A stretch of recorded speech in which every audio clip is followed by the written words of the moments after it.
They yelled at God, they praised God, they demanded answers. That's exactly how the late iconic musician Sinead O'Connor once described her own deep dive into the scriptures. She wasn't looking for some polite, buttoned-up religion, right? She wanted an honest, raw tearing open of the soul right before the Creator. And honestly, that raw honesty perfectly frames the journey we're going on today. Welcome to This Explainer.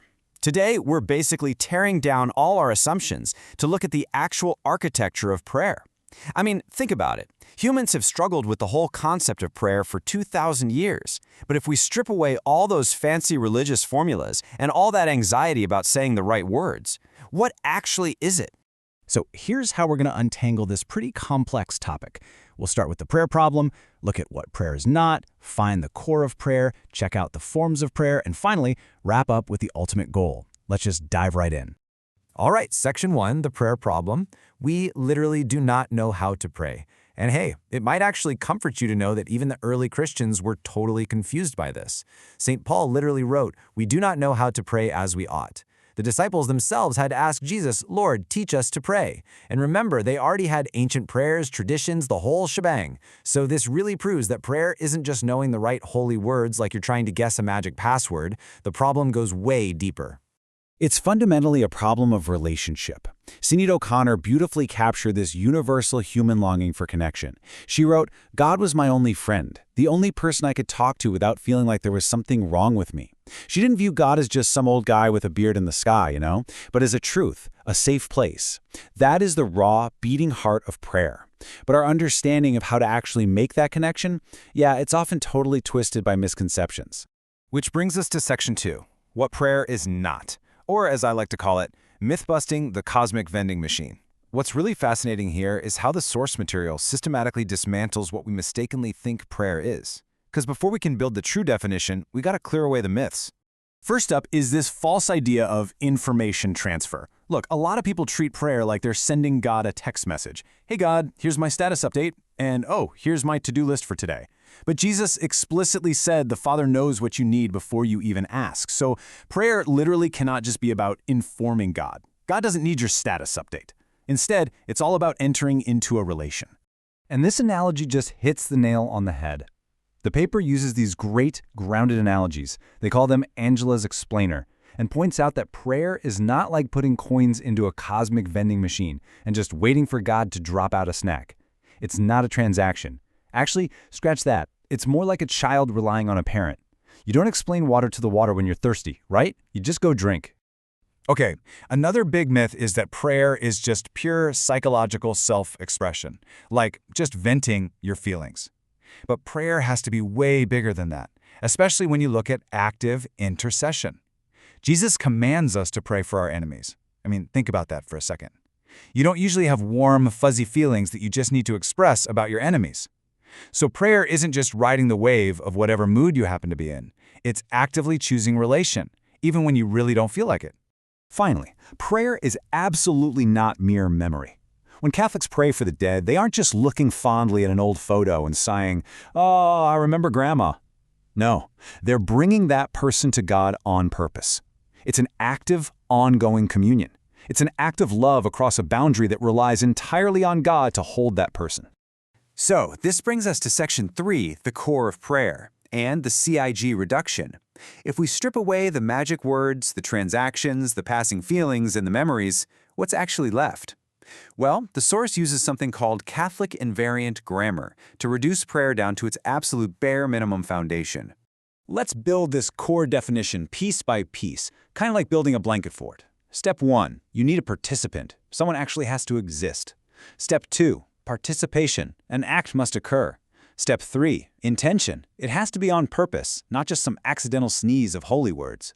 And Step 4, relation. It's got to be directed toward God. And that leaves us with this brilliantly simple core truth.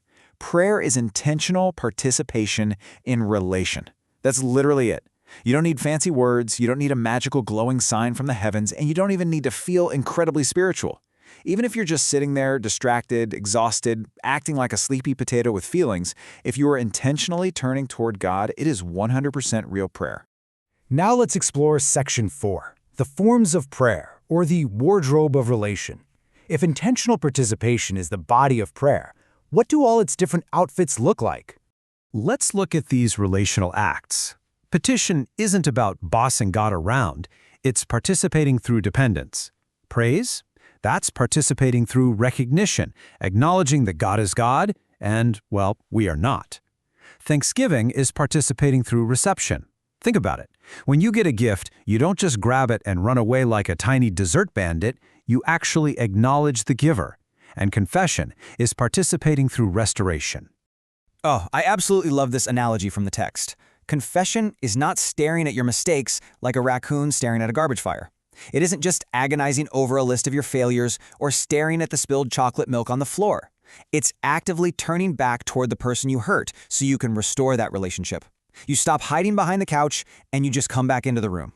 Then, of course, there's lament. This is prayer when your soul is essentially wearing pajamas in a thunderstorm. It's when life is just awful and you don't feel holy or sparkly at all.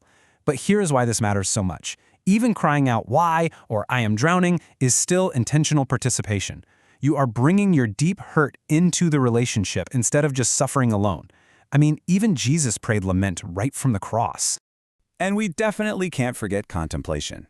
Words aren't even strictly necessary here. Contemplation is participating through silent attention. You don't always need to tap dance for God's attention. Just as a cookie baking quietly in an oven is doing important work, sitting silently in God's presence is profound, deep participation.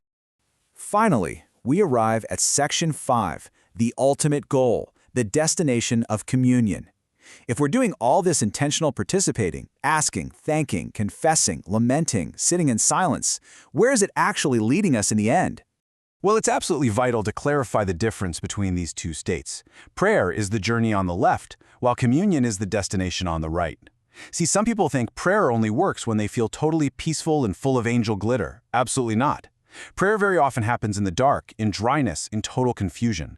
Communion, on the other hand, is the fulfilled home of union.